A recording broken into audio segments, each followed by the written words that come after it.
Hello à tous et bienvenue sur le podcast Tweep, ta série audio dog-friendly de voyages, d'aventures et de découvertes, toujours accompagnée de ton animal. Aujourd'hui, je suis ravie de recevoir Océane, une digital nomade qui voyage avec son conjoint et ses 2 chiens. Elle nous explique dans cet épisode comment ils ont décidé de changer de vie pour devenir digital nomade.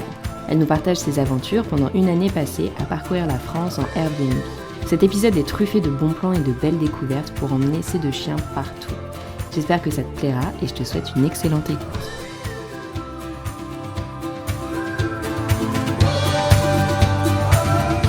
Hello Océane, bienvenue sur le podcast Tweep. Hello, comment ça va? Ça va super et toi? Bah écoute, super. Je suis très contente de te recevoir aujourd'hui pour parler de plein de sujets super intéressants. Mais avant de commencer tout ça, est-ce que tu voudrais bien te présenter? Alors je vais me présenter, puis je vais aussi présenter ceux avec qui je voyage. Donc il y a Tristan, qui est mon compagnon depuis plus de 10 ans, ainsi que Murphy et Pixel, qui sont nos 2 acolytes et qui nous suivent absolument partout. Donc moi c'est Océane, j'ai 26 ans, je suis rédactrice web et community manager en tant que freelance. Et j'ai 2 passions dans la vie, donc les chiens, en particulier les miens, faut se le dire, et les voyages. Tristan, lui aussi, est freelance, mais en tant que développeur web. Il a 33 ans et lui aussi est très passionné par les voyages, les chiens, la photographie, hein, faut le dire, parce que sur notre compte, c'est vraiment lui qui s'occupe de toute la partie photo, retouche, et moi je m'occupe plutôt de la partie communication, rédaction des textes, tout ça. Et ensuite, bien sûr, Murphy. Alors lui, c'était en 2016. On l'a adopté à la SPA et en fait, quand on l'a vu, on a littéralement craqué. Il avait une toute petite tête et des oreilles immenses. Enfin, c'était disproportionné, donc c'était impossible de pas craquer. Donc, il a 7 ans aujourd'hui, puis c'est un croisé pinscher nain. Et il y a 3 ans, on a décidé d'agrandir notre famille en adoptant Pixel, qui est une border collie. Donc elle, j'ai adopté dans un but bien particulier. Je voulais faire du sport canin avec elle. Et c'est un régal. Et du coup, vous voyagez tous les 4 à temps plein depuis 1 an, c'est ça? Depuis décembre, hein, un peu moins d'un mois. Ça fait 8 mois. Et tu veux nous en dire un peu plus du coup sur ce voyage? Ça fait quelques années qu'on était installé dans le sud de la France. Et en fait, on n'en pouvait plus la routine, de voir les mêmes personnes, de voir les mêmes paysages et tout. Enfin, le sud de la France, en plus, c'est un paysage qui est joli, hein, t'as la mer et tout, mais ça n'a rien à voir avec ce qu'on peut voir ailleurs en France. Donc, du coup, on a décidé de casser cette routine et de partir à l'aventure en quittant absolument tout. Donc, on a lâché nos meubles, lâché notre maison, lâché notre vie, en fait, en quelque sorte pour pouvoir découvrir la France, qui est un pays quand même vachement riche. T'as vraiment de tout. On veut souvent partir à l'autre bout du monde, alors qu'en fait, rien qu'en France, on peut être totalement dépaysé à ne serait-ce qu'à quelques Ah, heures je de te route. rejoins complètement C'est assez là-dessus. impressionnant. C'est un pays hyper varié, quoi. Que tu ailles au nord, à l'est, à l'ouest ou même au sud, tu as l'impression de changer de pays quasiment à chaque fois. Complètement. Et que ce soit en termes de paysage, de culture, de gastronomie, enfin, d'une région à l'autre, effectivement, tu peux te sentir à l'autre bout du monde, quoi. C'est ça, c'est ça. Puis ouais, les gens, il y a certaines régions, ils sont un peu plus froids, il y en a d'autres, ils sont hyper extravertis. Enfin, c'est vraiment une expérience humaine, en fait. Et maintenant, avec ce voyage, donc comme tu me l'avais expliqué quand on s'est eu au téléphone avant, vous êtes en voiture en fait et vous passez de Airbnb en Airbnb en fonction de la région que vous avez envie de visiter, c'est ça? Voilà, c'est ça. En fait, on réserve, alors, suivant la période, là, par exemple, pour septembre, on a réservé notre Airbnb au mois de mai, parce que septembre, c'est un mois qui est vraiment très, très demandé. Et après, par exemple, pour les mois où c'est un peu la hors saison, on peut réserver un mois à l'avance s'il y a de la place. Parce que notre contrainte, on va dire, c'est qu'on réserve pour un mois entier. Donc, s'il y a une personne qui réserve une nuit, eh ben, on est complètement bloqué parce que bah, ça nous enlève du site Airbnb. On n'a plus accès à cette maison alors qu'il y a une nuit de réserver. Oui, du coup, si tu flashes sur un logement en particulier, t'as intérêt de t'y prendre un petit peu en avance. C'est ça. Bah, c'est ce qu'on fait. On essaye. Alors, un mois, ça nous est arrivé, quand ça nous est arrivé? Au mois de février, on a réservé en janvier parce que c'est les vacances scolaires et que c'est une cata pour réserver.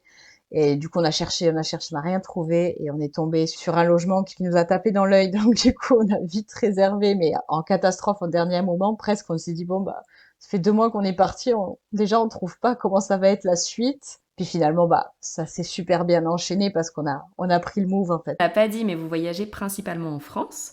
Et est-ce que quand vous voyagez, vous avez prévu votre itinéraire pendant un temps donné en se disant on va passer par telle et telle région, ou c'est vraiment au feeling, ok, on a passé un mois à la mer, viens on part un petit peu à la montagne pour changer. Bah, c'est exactement ça en fait. On fait au feeling et aussi et surtout par rapport aux disponibilités Airbnb. Après, on a quand même des régions qu'on a très envie de faire. Par exemple, au mois d'avril, on était dans les Pyrénées ariégeoises. Et les Pyrénées, on s'est dit, il faut qu'on se le fasse. C'était obligatoire. Après, c'est la saison toute l'année. Donc du coup, c'est hyper compliqué. Et quand on a vu une maison qui s'est libérée, alors je pense que c'est quelqu'un qui avait réservé un week-end et qui finalement a annulé. Donc la maison, elle s'est libérée, je te dis, hein, le lundi à 23 heures, on a réservé. Mais voilà, c'est des fois on a des endroits comme ça qu'on veut vraiment faire, mais on attend d'avoir une bonne affaire en fait pour y aller. Taper 2 heures de route à chaque fois pour faire une rando, c'est pas agréable. Ouais, ça vaut pas trop le coup. Donc si je comprends bien, vous choisissez une destination qui vous plaît, vous essayez de trouver un Airbnb qui vous plaise aussi, bien localisé en fonction des randos que vous avez envie de faire. Et s'il est dispo, hop, vous y allez. Voilà, c'est ça.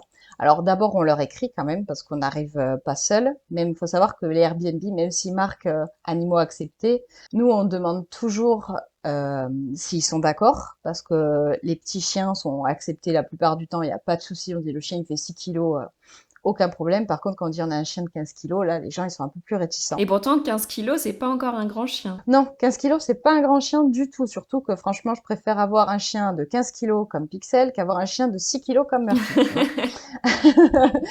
Ne pas se fier aux apparences. Ah non, du tout. Quand ils nous acceptent et qu'on les rencontre, on en discute avec eux parce que quand on reste un mois et que les propriétaires sont sur place, on échange avec eux. La plupart du temps, c'est hyper convivial. On fait un apéro ensemble et tout, donc c'est sympa.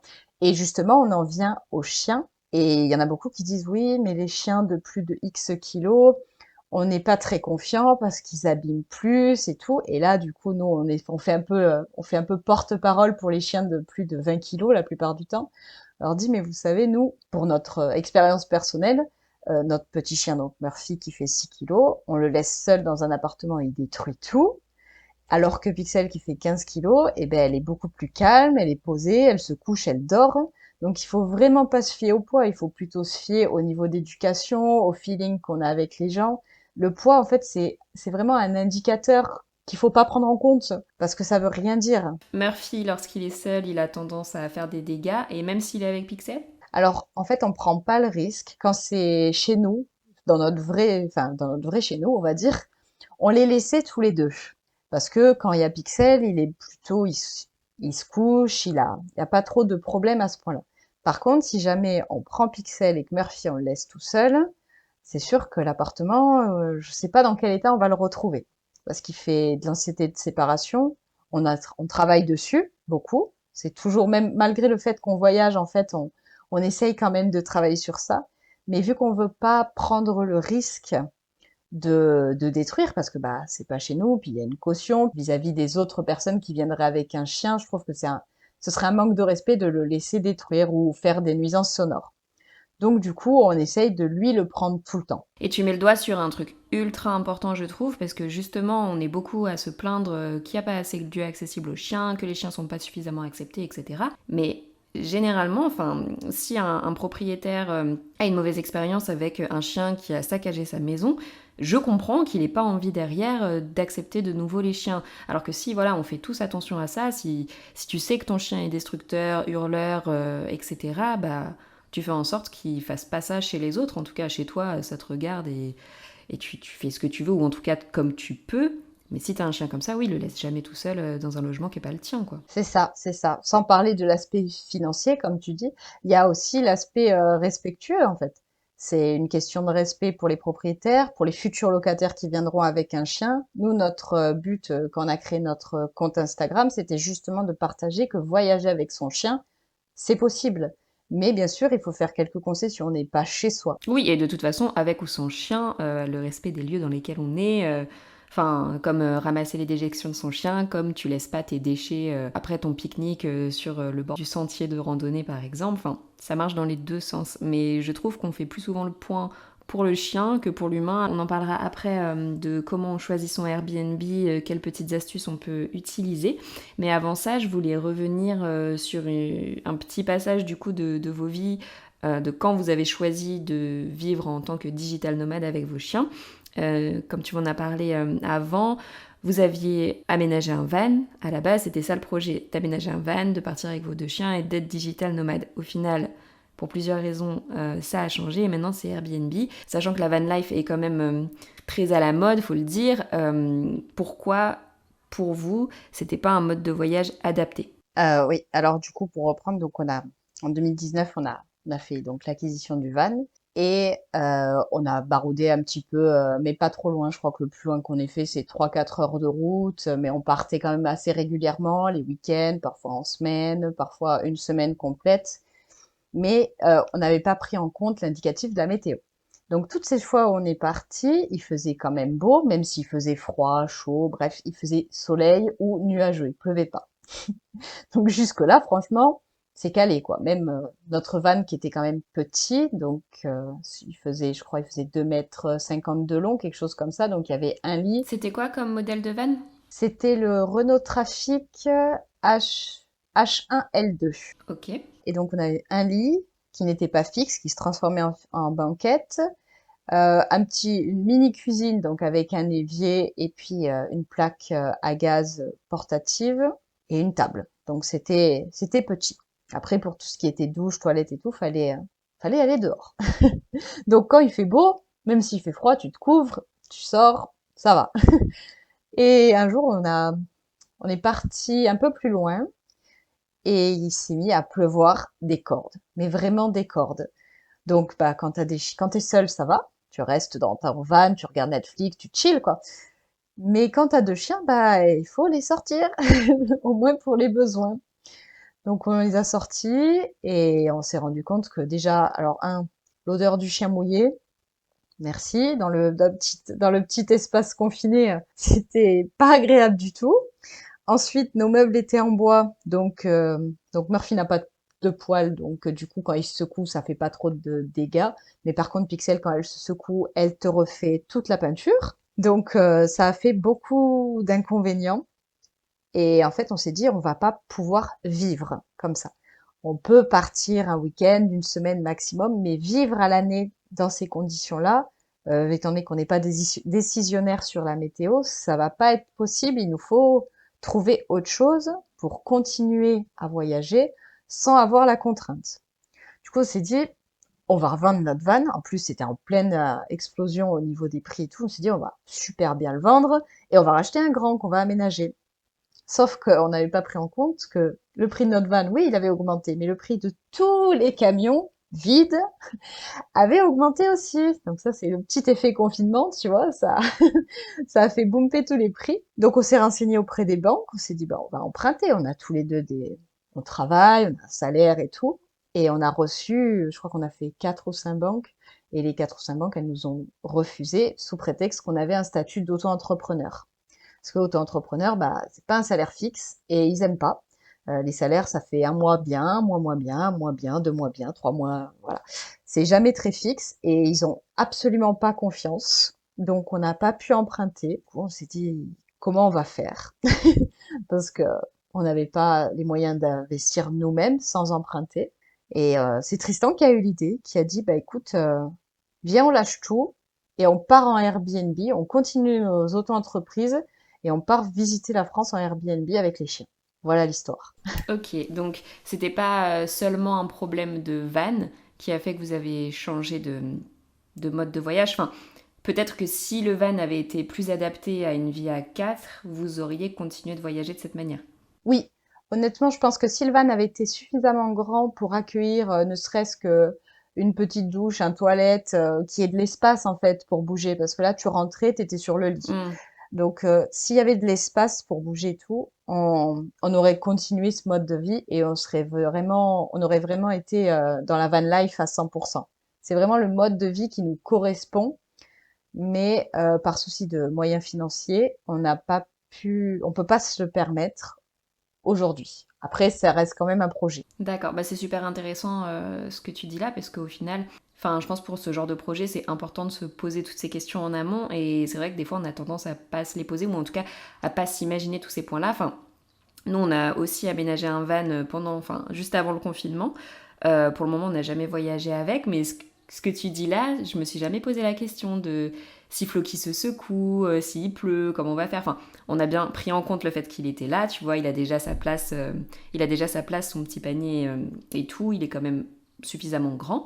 Mais il y a des petits points comme ça, tant que tu le vis pas, c'est dur de se projeter dessus. C'est exactement ça. Il faut le vivre, en fait. C'est pas. Nous, on avait vu la van life un peu comme on voit un peu sur Instagram, tu sais, où c'est toujours super cool et tout. Alors franchement, il y a plein de bons moments. Une fois que tu as pris le move, c'est vraiment super. Ah, j'irai pas jusqu'à dire comme tu vois sur Instagram, parce que forcément, sur les réseaux sociaux, tu montres toujours le meilleur. Mais il disait que c'est vraiment une vie cool, que tu te prends pas la tête, et puis t'as plein de bons moments. De te lever devant un lever du soleil, c'est totalement possible. Enfin, mais il y a aussi des moments qui sont moins fun, les moments où il pleut, les moments où il fait très très froid et que ton van il est bien isolé, mais que quand même tu sens qu'il y a des petits courants d'air qui passent. C'est une vie totalement différente. Au final, même si ouais, ça a l'air trop trop chouette, c'est pas celle que vous avez choisie pour le moment. Est-ce que tu veux nous parler de ces 8 mois passés justement à voyager à temps plein en France avec tes deux loulous? Ah bah carrément, écoute. Donc on a commencé en décembre on s'est pas trop éloigné parce que décembre, vu que c'est les fêtes de fin d'année et tout, on s'est dit on va rester proche de la famille. Donc on est parti dans le nord de l'Hérault, qui était quand même à 1 heure et quart de là où on a vécu pendant 10 ans. Et on n'était jamais allé. Ça craint. Ben, souvent, hein, quand tu habites dans une région en particulier, c'est pas toi qui la visites le mieux, quoi. C'est vrai. Donc du coup, bah, pour être honnête, mis à part la mer et la garrigue à côté de chez nous, on n'était pas vraiment allé plus loin dans l'Hérault, en tout cas. Donc on s'est dit, vas-y, on va aller visiter là-haut parce que ça a l'air super sympa. Donc on a commencé par là. Ensuite, on est parti dans les Hautes-Alpes. Alors ça a été gros gros coup de cœur. On connaissait pas du tout ce département. On avait déjà fait la Haute-Savoie, la Savoie et tout, mais jamais les Hautes-Alpes. C'est un département qui est magnifique et à faire. Ensuite, en février, ben, comme je te l'ai dit tout à l'heure, on est parti dans le Puy-de-Dôme. Donc là, ça a été méga déception pour Tristan qui adore le soleil. Alors dans les Hautes-Alpes, le soleil, il est à 100%, mais dans le Puy-de-Dôme, c'est plutôt le brouillard, la pluie, c'est l'activité volcanique, quoi. Donc moi j'ai adoré parce que moi j'adore tout de toute façon. C'est mystérieux en fait quand tu vas dans le Puy-de-Dôme, que tu vois les nuages avec des petits rayons du soleil et tout qui traversent. Je pense que c'est mon petit coup de cœur personnel.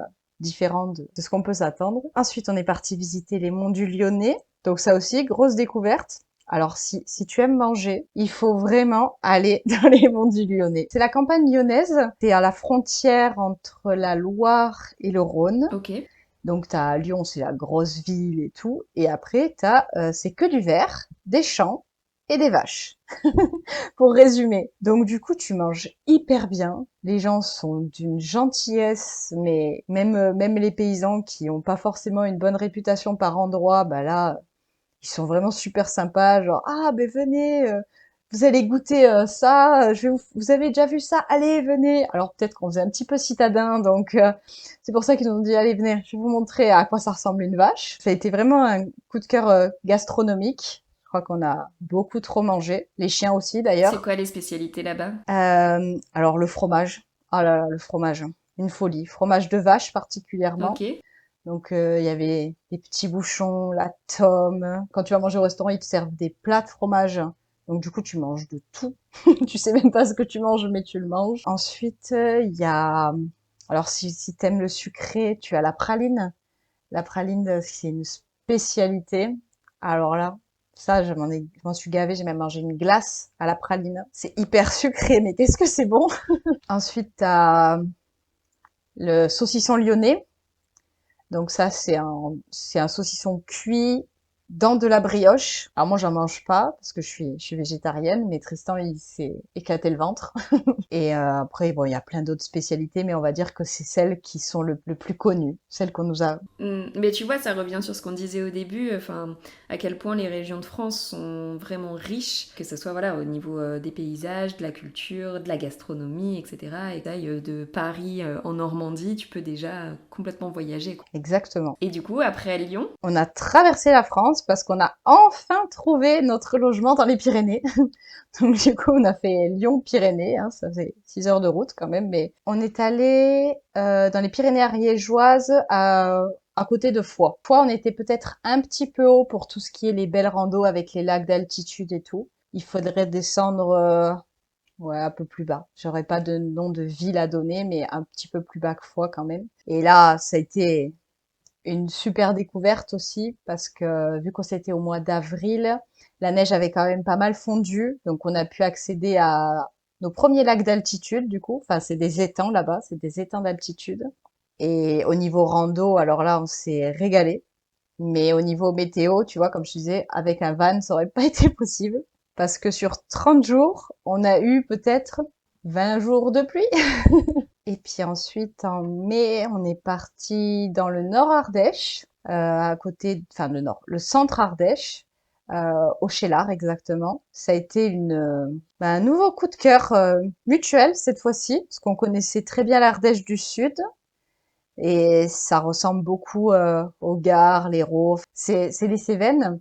Alors que là, c'était plus montagneux, il y avait des forêts, il y avait de l'ombre, c'était pas sec, c'était vert, mais un vert de fou, quoi, tout ce qu'on aime quand on va à la campagne. Puis les gens sont adorables. Je crois que ça a été presque on s'est dit vas-y, on va rester, c'est fini, on arrête, on reste s'installer en Ardèche, quoi. L'Ardèche, l'Ardèche du centre, vraiment. On a quand même dit allez, on va continuer notre tour quand même. Et on est parti dans le département de l'Ain. Alors, c'est un département que, quand on disait aux gens, on part dans l'Ain. Dans l'Ain, tu pars? Il y a quoi à faire dans l'Ain? Eh ben, en fait, on s'est rendu compte que c'était le département de France qui comptait le plus de cascades. ah ouais, super. Ouais, c'est le département de l'Ain. Alors, parce que c'est entre le Jura, le Rhône et la Haute-Savoie et l'Isère. Donc, c'est quand même super bien placé au niveau géographique.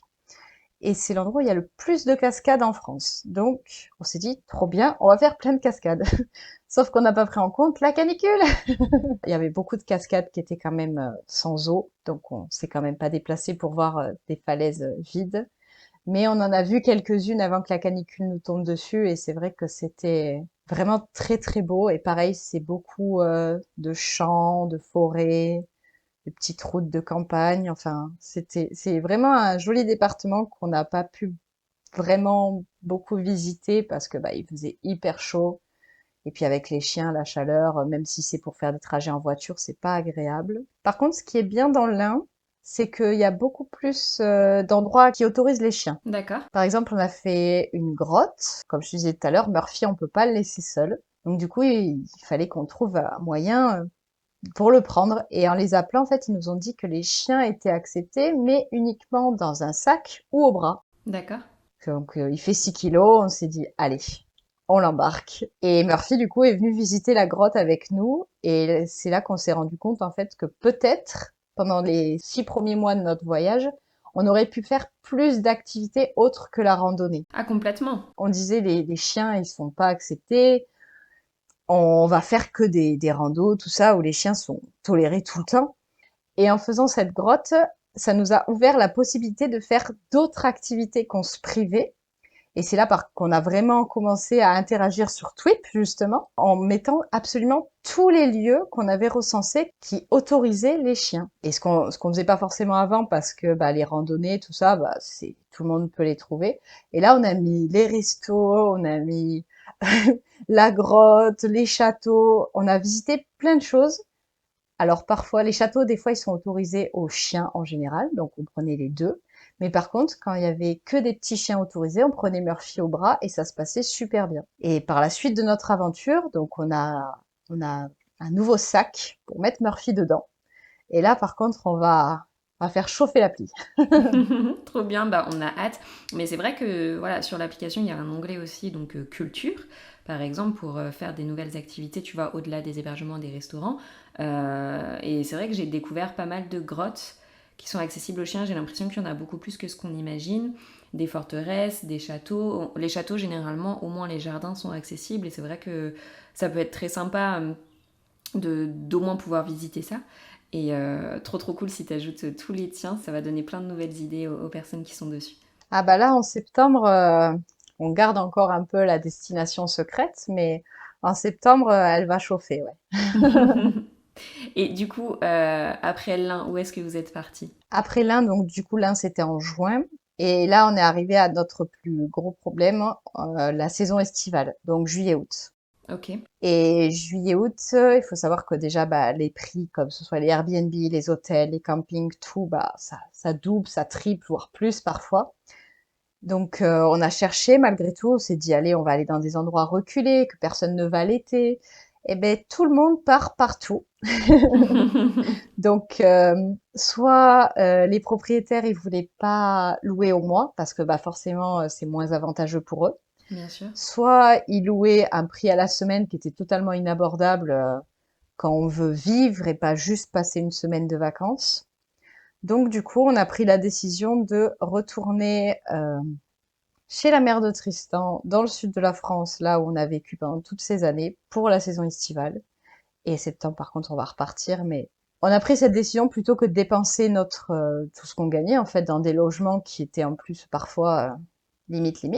Bah, c'est vrai que de partir hors saison de manière générale, quand on peut se le permettre, c'est une super option parce que comme tu disais, dans les périodes creuses, bah, les prix baissent. Enfin, c'est le jeu de l'offre et la demande forcément. En tout cas, ces destinations donnent très envie d'être visitées avec tout ce que tu nous as dit. Est-ce que justement, tu as vu des différences au niveau de l'accessibilité aux chiens? Tu parlais de l'Ain tout à l'heure. Est-ce qu'il y en a d'autres où c'est plus facile de trouver un hébergement, c'est plus facile de randonner, parce que par exemple certaines randonnées ne sont pas accessibles aux chiens quand on est sur de la réserve naturelle ou des choses comme ça. Donc oui, là, on a trouvé que c'était vraiment une bonne région accessible aux chiens parce que tu peux faire plein de choses, les activités, les randos, t'as vraiment aucun problème. Après, tout ce qui est montagne, donc les Hautes-Alpes, l'Ariège, et suivant où tu vas en Ardèche, il faut faire attention à la saison choisie parce que tu as les alpages qui commencent, on va dire en mai. Cette année, ça a commencé en mai. Et là, tu as des soucis notamment avec bah, les chiens de protection, les troupeaux. Donc, si tu as un chien comme Murphy qui est un petit peu réactif envers ses congénères, il faut mieux éviter d'y aller après, en fait, de mai à septembre. Vaut mieux éviter la montagne parce que tu vas être bloqué de fou parce que les troupeaux, ils sont partout, mais vraiment partout. Et puis, les chiens de protection, ils sont pas toujours hyper agréables envers les autres chiens. Par contre, si tu vas dans les monts du Lyonnais, dans l'Ain ou dans l'Hérault, dans le nord de l'Hérault, je précise, là, tu peux faire tout ce que tu veux avec ton chien. Déjà, ils sont hyper bien tolérés. Y a pas, on n'a pas eu de restrictions, même quand on allait au restaurant et tout, limite, t'avais même pas besoin de demander la gamelle d'eau. C'est les personnes qui t'emmenaient directement la gamelle, vraiment hyper Ils adorables, et puis ramènent qui me parlent la de ton gamelle chien. avant même de savoir toi ce que tu veux boire, quoi. Voilà, c'est ça. C'est ça, en fait. Ils sont limite privilégiés, quoi, dans certains, dans certains Bah c'est ce qu'on restaurants. aime, hein, Mais tant bon, mieux. c'est ce qu'on aime. De sentir que notre animal, en fait, il est considéré au même titre que nous. Et c'est Mm, ce qu'on mm, mm. cherche. Complètement. Donc, c'est hyper agréable. Après, pour tout ce qui est randonnée, donc vu qu'on est quand même parti dans les lieux fréquentés hors saison, on n'a pas eu de problème. On se renseignait quand même, hein, parce que il faut savoir que les réserves naturelles sont pas toutes accessibles aux chiens. Donc il y en a, la plupart elles sont accessibles les chiens en laisse. Et après, par contre, le cœur de la réserve, elle, par contre, elle est totalement interdite. Donc tout ce qui est les animaux de compagnie, la musique, les feux, tout ça, c'est totalement interdit. Mais logiquement, c'est plutôt bien délimité. Et en plus, sur les applications de rando, en général, suivant la map que tu as choisie, tu vois la délimitation par un trait vert la plupart du temps. Donc, dès que tu vois que tu te rapproches de ce trait vert, il va falloir changer d'itinéraire, soit faire demi-tour, soit contourner, parce que là, par contre, les gardes-chasse, ils sont pas très tolérants et si, ça se comprend. Bah bien sûr, enfin, c'est tout le but d'avoir une réserve naturelle, etc. Enfin, c'est de préserver les lieux. Donc si les gardes-chasse laissent tout faire, ça finira comme beaucoup d'endroits malheureusement. C'est ça. Après, dans notre périple, on n'a pas été confronté au fameux panneau chien interdit. On va dire que dans le Puy-de-Dôme, on voulait faire le Puy de Sancy. Donc le Puy-de-Dôme, on y était en février, hein. Bien de la neige et tout. Oui, bon, Et ça devait être donc joli. j'ai appelé. C'était très joli, mais par contre, on pouvait pas accéder partout. Sauf que nous, bah, la neige dans le sud, c'est pas quelque chose qu'on voit régulièrement. Donc du coup, on n'a pas pris trop ça en compte. On s'est dit, vas-y, on veut monter au Puy de Sancy. Donc j'ai appelé l'office du tourisme pour savoir parce qu'il y a un GR qui passe dans une réserve naturelle qui n'est pas autorisée aux chiens. Donc du coup, je leur ai appelé pour savoir, enfin, je les ai appelés pour savoir s'ils pouvaient venir avec nous. La réceptionniste nous a dit, mais vous êtes équipés pour aller jusqu'au but de Sancy? Bah oui, on a des chaussures de rando et des bâtons. Elle m'a dit, ah non, il faut des piolets. Ah. Ah bon. Alors du coup, et elle m'a dit, et je lui ai dit, mais on a des chiens. Elle m'a dit, ah bah non, non, non. Mais en saison sans neige, on peut accéder au puits de Sancy avec son chien. Donc, va falloir y retourner. Oui, ça, avec ou sans le chien, de toute façon, quand c'est pour des expéditions de ce type, faut quand même bien se renseigner, ne pas se mettre en danger pour des randos, quoi. Exactement. En fait, ouais, c'est ça. Quand on part en hiver à la montagne, il faut faire hyper attention de ne pas se mettre en danger. C'est exactement les termes que tu as dit. Ils sont très bien choisis parce que, notamment quand la neige commence à fondre, on a eu l'expérience au mois d'avril en l'Ariège. On voulait faire les étangs de Forclaz, ça s'appelle. Et on a commencé à monter et la neige a fondu et on avançait avec nos bâtons. Et là, le bâton, il s'est complètement enfoncé à 1 mètre au moins. Et alors, je me rappelle plus le nom exact. Je crois que ça s'appelle des névés. C'est des trous qui sont sous la neige. Donc, la neige, elle forme un bloc. Donc, tu as l'impression que c'est lisse. Et par contre, quand tu marches dedans, bah, tu peux tomber dans un trou. Donc, c'est hyper dangereux. Et vu qu'on avait quand même les chiens et que nous, on n'avait pas non plus envie de tomber dans un trou, hein, forcément, on a préféré faire demi-tour. Donc c'est bien que tu en parles parce qu'il faut en parler de ce genre de choses. Il faut toujours privilégier la sécurité et pas partir en se disant je veux le faire, je vais jusqu'au bout, je suis pas loin et tout. Non, non, là on était à quelques kilomètres. On a dit on fait demi-tour, on prend pas le risque. Oui, et puis au-delà de se dire, voilà, je veux y arriver, etc., je pense que souvent, quand on n'est pas beaucoup confronté à la montagne, on n'a pas forcément cette notion de danger et à quel point ça peut l'être, en fait. Et voilà, de bien se renseigner en amont, comme tu le disais, d'appeler les offices de tourisme, c'est vraiment nécessaire parce que tu peux avoir des surprises comme là tu as eu et pas hésiter à faire demi-tour et se dire, bah tant pis, on reportera à la prochaine fois quand les conditions météorologiques le permettront. Exactement. Comme la météo aussi, ça change hyper vite. Quand on est monté en Ariège, je te jure, ça a été le truc où on a eu le plus d'expérience, qui nous ont aidés du coup, qui vont nous aider du coup pour nos futures escapades à la montagne. Mais la météo, elle change à une vitesse. T'arrives, il fait grand soleil, à peine tu t'assois pour pique-niquer, t'as un nuage énorme qui arrive. Donc, il faut être vraiment prudent en fait, pas prendre de risques. Complètement, complètement. Merci pour ce point super important. Et si on retourne plutôt sur le côté logement Airbnb, est-ce que tu as des astuces à partager pour trouver le bon logement accessible aux chiens? Alors oui, il y en a plusieurs. Donc déjà, j'aimerais bien donner une astuce pour payer moins cher, si ça t'intéresse. Ah, complètement, je pense que ça nous intéresse tous. Le Airbnb, c'est plus cher qu'un camping, plus cher que l'hôtel, tout ça. Mais il y a une petite combine qui fait que si on réserve pendant plus de 28 jours consécutifs, tu peux avoir une remise. Donc cette remise, suivant les propriétaires, elle peut aller donc, je crois que ça commence à 10-15% sur le mois, et ça peut aller jusqu'à 70%. Par exemple, quand on est parti en Ariège, on a eu 70% de remise par rapport à si on avait pris 4 semaines séparées. Donc ça, c'est ce qui nous a un peu poussé aussi à partir, quitte à payer un loyer à un endroit, autant en payer plusieurs partout. Et en plus, ça fait faire des économies. Ensuite, par rapport aux chiens spécifiquement, dans les premiers temps, on choisissait uniquement des logements qui acceptaient les chiens. Donc sur Airbnb, tu as la petite case, tu peux mettre chien accepté, tu marques combien de chiens tu as. Donc je crois que la limite, que tu peux mettre sur le site Airbnb, c'est 3 ou 2. Je crois que c'est Ah, je 2. savais pas Tu peux qu'il y mettre avait 2 une chiens limite. maximum. Alors, il y a une limite sur le site Airbnb.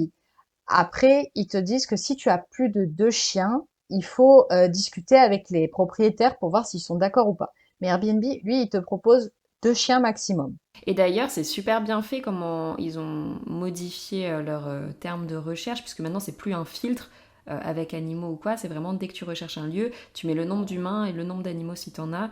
Et enfin, je trouve ça beaucoup plus pertinent, quoi, parce qu'avant tu pouvais mettre le nombre d'enfants, le nombre d'humains. Bah oui, mais ton animal il fait partie de la famille, c'est pas seulement une option, quoi. Donc je trouve ça. Et même pour retrouver des lieux, c'est quand même plus simple. Donc bon point pour Airbnb. Ah oui, carrément. C'est vrai que sur ça, ils ont même fait toute une page d'aide par rapport aux animaux.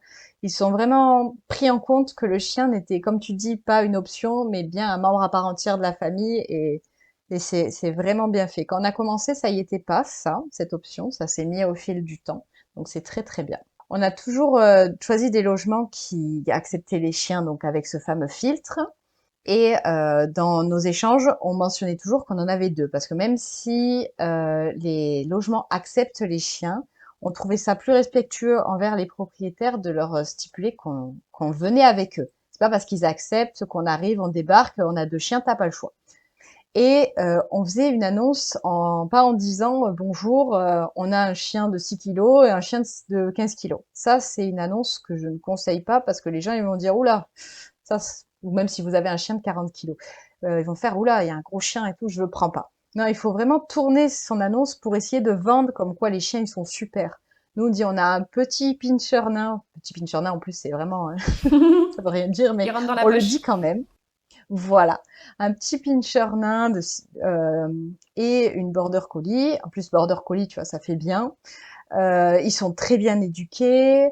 On a suivi des cours d'éducation. On a déjà fait ça plusieurs fois. On n'a jamais eu de problème. Bref, on a vraiment tourné notre annonce à leur avantage à eux.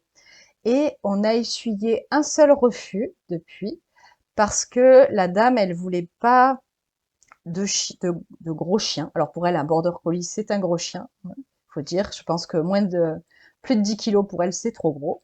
Donc c'est le seul refus qu'on a eu. Donc on s'est dit, bah tant pis. Et ensuite, par contre, ça a super bien découlé. Et vu qu'on a voyagé du coup pendant 7 mois, on a 7 avis qui mentionnent comme quoi nos chiens sont propres, gentils, sages, qu'on a rendu les logements impeccables. Donc c'est tout ça, c'est stipulé dans les avis. Et là, pour notre mois d'octobre, qu'on a déjà réservé, on a pu enlever le filtre animaux acceptés. On a écrit à une dame qui à la base n'acceptait pas les chiens et on lui a dit, on l'a invité en fait à lire les commentaires qu'on avait sur notre profil Airbnb. Et elle a dit, bah, au vu des commentaires que vous avez, qui sont positifs sur vos chiens et tout, il n'y a pas de souci pour moi, vous pouvez venir. Alors qu'à la base, elle n'acceptait pas. C'est pour ça que si jamais tu fais un voyage Airbnb avec ton chien, n'hésite vraiment pas à leur demander par la suite, mettez-moi un avis comme quoi mon chien était cool, quoi. Ça va aider pour la suite, en fait, pour la suite des logements. Et puis ça aidera tout le monde au final, puisque tu vends, entre guillemets, à des autres le fait que tu puisses venir avec ton chien, et limite tu vas les convertir à devenir dog friendly en fait. Exactement. C'est un petit peu notre but aussi. On veut vraiment changer l'image de certaines personnes. Parce que bon, l'image en France aujourd'hui, elle est quand même plutôt bonne. Il y a quand même beaucoup de gens qui trouvent que les chiens maintenant, ils sont, et puis surtout les propriétaires, quoi, qui sont hyper respectueux, les chiens sont éduqués et tout. Et on veut changer l'image de personnes qui sont encore réticentes à accepter les chiens pour montrer que, bah, ils sont tout beaux, ils sont tout gentils, quoi, comme on a dit tout à l'heure. Et est-ce que tu as d'autres astuces dans ce sens pour trouver des Airbnb accessibles aux chiens? Ou pour économiser? On a été face à un autre cas de figure, c'est-à-dire que les chiens étaient autorisés avec un supplément. Ils mettent comme quoi les animaux de compagnie sont autorisés et dans la petite description, ils mettent chien autorisé à X euros par jour et par chien. Donc, bah, c'était notre logement dans le Puy-de-Dôme. Donc, pendant 30 jours, ça fait quand même 300 euros de plus. Hein, donc, au début, on s'est dit, on va pas aller chez lui parce que bah, c'était trop cher. Et finalement, bah, on a tellement galéré à trouver pour le mois de février qu'on a dit, écoute, on tente le tout pour le tout, on lui écrit. Et étant donné qu'on a réservé pour une période, donc, bon, 28 jours, hein, février, assez longue, et ben il a dit, je vous offre les chiens. Donc, si jamais tu réserves pour une période suffisamment longue, je pense qu'il y a moyen de négocier. Ou même si tu réserves pour plusieurs chiens, en fait, je pense que les propriétaires Airbnb, ils sont pas réticents, en fait. Ils mettent des conditions pour trier les premières personnes. Mais si jamais on leur écrit par message, on peut essayer de les convaincre. Ça, je suis persuadée. Tout le monde peut être convaincu. Il suffit de choisir donc les bons mots et de formuler correctement la chose. Après, il y a des gens qui sont forcément totalement réfractaires, mais il y a toujours moyen de tenter la négociation. C'est ça, c'est ça, l'échange humain, il y a rien de mieux et de plus efficace, mais par contre, de dire ce qu'on fait, c'est encore mieux. C'est-à-dire, si tu dis que ton chien est sage, propre, pas destructeur, bah tu viens avec un chien sage, propre et pas destructeur, quoi.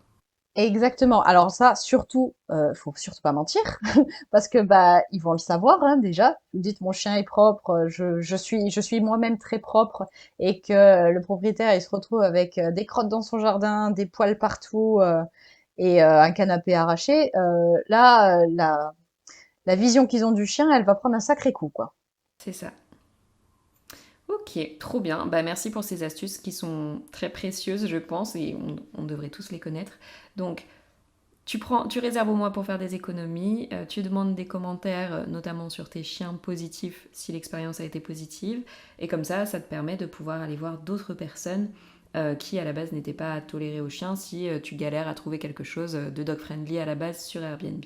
Et ensuite, tu rajoutes sur Twip, parce que c'était dog-friendly. C'est tout bon, c'est exactement ça. Super. Est-ce que vous avez été face à des difficultés dans ce nouveau mode de vie, que ce soit donc pour vous au travers de vos voyages ou pour vos chiens au niveau de leur capacité d'adaptation, de changement, etc. Dans notre vie professionnelle, ça a fait un petit changement, notamment au niveau du démarchage client, parce que vu qu'on bouge tout le temps, ben, on pouvait pas rencontrer nos clients. Donc il y en a certains qui sont pas encore totalement digitalisés, bah, ça les a un petit peu freinés. Donc soit ils n'ont pas accepté notre collaboration, soit ils l'ont stoppé. Bon, c'est pas une généralité, mais bon, ça a quand même fait partie. Ensuite, au niveau des chiens, donc, ce qui nous a un peu freiné, notamment dans les activités, j'en ai parlé vite fait tout à l'heure, c'est un peu la réactivité de Murphy vers ses congénères. Donc, on choisit des endroits qui ne sont pas forcément très fréquentés par des chiens, ou s'il y a trop de chiens, bah, on préfère demi-tour plutôt que de le mettre en échec. Et ensuite, le dernier point, c'est la taille et le poids de Pixel. Bon, alors, c'est vraiment pas un grand chien, hein, pourtant, hein, elle fait 15 kilos pour 52 centimètres, c'est pas un gros chien. Mais par exemple, pour la grotte qu'on a visitée dans l'Ain, c'est pas du tout possible de la prendre. Pas du tout. Je peux pas porter 15 kilos à bout de bras, ni dans un sac à dos, puis même pour elle. C'est pas agréable. Donc ça, c'est un petit problème. Donc c'est plus voilà en quoi vos chiens ont pu freiner ou plus pas freiner mais plutôt modifier votre voyage. Par rapport à la réactivité de l'un et la taille de l'autre. C'est important de le souligner parce que pour les personnes qui n'ont pas encore de chien, qui aimeraient en adopter mais qui veulent continuer de voyager, c'est quelque chose à prendre en compte. La taille d'un animal peut freiner encore aujourd'hui. Son caractère aussi, c'est s'il est réactif, s'il est chasseur, s'il est destructeur, s'il aboie, etc. Et donc c'est vraiment important de le souligner pour la suite, puisque quand tu adoptes un animal, c'est pour tout le long de sa vie et aussi pour ce que tu as envie de faire avec lui. Et du coup, au niveau plutôt de tes chiens, est-ce que ça a remis en question beaucoup de choses pour eux au niveau du fait d'être toujours mobile, de changer régulièrement de repères? Enfin, vous partez quand même à chaque fois au mois, donc ils ont quand même le temps de trouver leur équilibre, je pense. Mais est-ce que voilà, de changer régulièrement de maison, ça a été quelque chose à mettre en place, tu vois? Est-ce qu'ils ont eu des difficultés par rapport à ça? Alors le premier mois, si quand on est parti, en fait, ils ont pensé, j'ai l'impression qu'ils ont cru qu'ils étaient en vacances, parce que quand même depuis toujours, on a toujours bougé, que ce soit avec le van ou avant, on allait à droite, à gauche. Enfin, on est quand même pas très, même avant, on n'était pas très sédentaire quand même. Donc on les a toujours emmenés partout. Et le premier mois, Je pense qu'ils se sont dit: «Cool, on part en vacances». Parce que pendant une semaine, ils étaient vraiment super contents. Enfin, je sais pas si ton chien il fait pareil, mais il est bien quand ils sont en vacances, ils sont un petit peu euphoriques les premiers jours de découvrir plein de nouvelles odeurs et tout. Et puis même ils ont peut-être un peu de mal à se poser, même s'ils ont leur panier et tout. Et au bout d'une semaine, il y a eu un petit changement dans leur caractère, du genre mais quand est-ce qu'on rentre? Ils avaient plus cette euphorie qu'ils avaient la première semaine, donc ils ont commencé à prendre leurs habitudes à se caler, à dormir plus, pas à vouloir être en mode je fais tout le temps vite, comme quand on part en vacances pendant une semaine, bah on va pas passer une semaine, on va pas passer la moitié de la journée sur l'ordinateur à bosser. Non, on va profiter, on va sortir tout le temps. Et ben vu que nous c'était notre nouveau mode de vie, ben on a reproduit ce qu'on faisait chez nous, mais là-bas. Donc, du coup, la première semaine, ils étaient complètement actifs, surexcités. Et la deuxième semaine, ils se sont peut-être habitués au fait que on n'allait pas partir. C'est assez difficile à expliquer, mais ça Et ça a été uniquement sur le premier logement. uniquement sur le premier logement. Après, quand on est arrivé dans les autres, ton panier est là, ok, je dors là, voilà. Oui, donc au final, ils ont peut-être eu besoin d'une semaine pour s'adapter parce qu'au final, le fait de ne pas se poser peut être aussi un signal de stress, tu vois. Enfin, pas forcément de stress, mais de se dire, ok, c'est bizarre, je peux pas vraiment me poser parce que bah, on n'est pas vraiment à la maison. Et au final, enfin, je trouve ça assez génial qu'en seulement une semaine, ils aient pu comprendre que, ok, on change de maison, mais voilà, maintenant c'est ça ma routine et c'est ok. Je sais pas s'ils l'ont compris vraiment en une semaine, mais on va dire que j'ai pas ressenti la même chose. Alors peut-être que c'était notre état d'esprit à nous aussi qui a été pris en compte, vu que c'était nous aussi, on était quand même un peu excités, euphoriques, et puis un peu stressés aussi de changer de vie. Donc peut-être que ça a influé sur sur leur façon d'être. Et vu qu'après nous, on a trouvé un certain rythme au niveau des balades, des randos, du travail, tout ça, et ben ils ont pris ce move en fait. Ils ont suivi notre rythme. Après, ils se sont peut-être aussi bien adaptés parce qu'on a gardé leurs mêmes habitudes entre guillemets. On a ramené leur panier à eux, on n'a pas acheté de nouveau, donc ils avaient déjà leurs odeurs. On a ramené leurs jouets, on a gardé bon les mêmes croquettes. Bon, ils mangent pas à des heures similaires, mais je veux dire, on a gardé un peu notre rituel qu'on avait avec eux. Donc peut-être que ça les a aidés aussi à se sentir chez eux partout. Par exemple, Murphy, euh, il monte sur le canapé. J'assume, hein, c'est un choix qu'on a fait depuis le début. Il monte sur le canapé, il dort sur le canapé, il vit sur le canapé. Donc du coup, on lui a pas changé cette habitude-là pour pas non plus le stresser davantage, parce que si du jour au lendemain on lui interdit le canapé, il va pas comprendre. Donc plutôt que de l'interdire ou de potentiellement salir trop le canapé, on investit dans une protection spéciale canapé. Étant donné qu'il passe sa vie dessus, partout où on va, on a notre protection, paf, on la pose et voilà. Murphy peut aller sur son canapé tranquille. On n'a pas de problème de poils qui s'incrustent dans le canapé parce que bah, c'est sûr que s'il y a des personnes en Airbnb qui viennent après nous, qui aiment pas trop les chiens et tout, et qui a plein de poils sur le canapé parce qu'il faut se l'avouer, c'est une galère monstre à les enlever.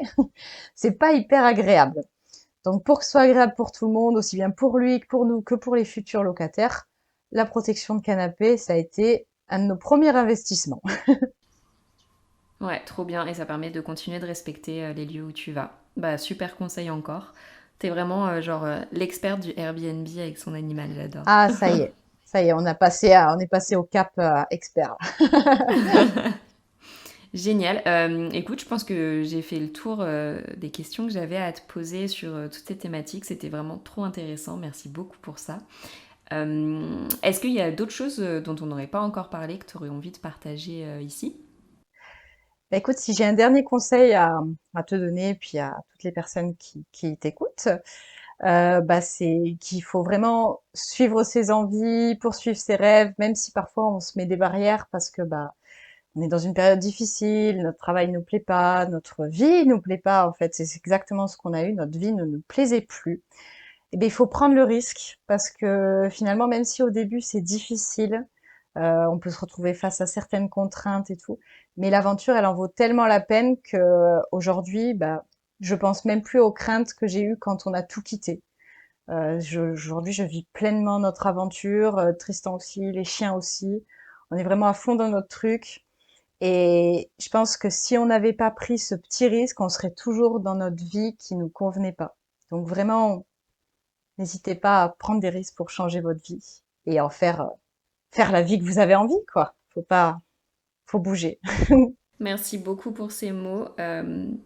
J'aurais pas dit mieux, hein, parce que on a vécu aussi la même expérience avec Twip, etc.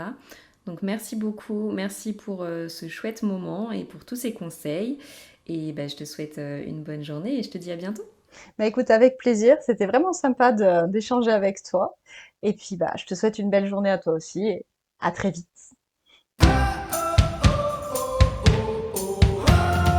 Merci beaucoup d'avoir écouté cet épisode jusqu'au bout, ça me fait très plaisir. J'espère qu'il t'a plu et si c'est le cas, n'hésite pas à laisser une note 5 étoiles sur la plateforme de ton choix. Si tu découvres Twip en même temps que cet épisode, Twip, T-W-I-P, est une application dog-friendly qui te permet de découvrir plein de spots accessibles aux chiens en France et ailleurs. Tu peux la télécharger sur le store de ton choix, dès maintenant, elle est 100% gratuite.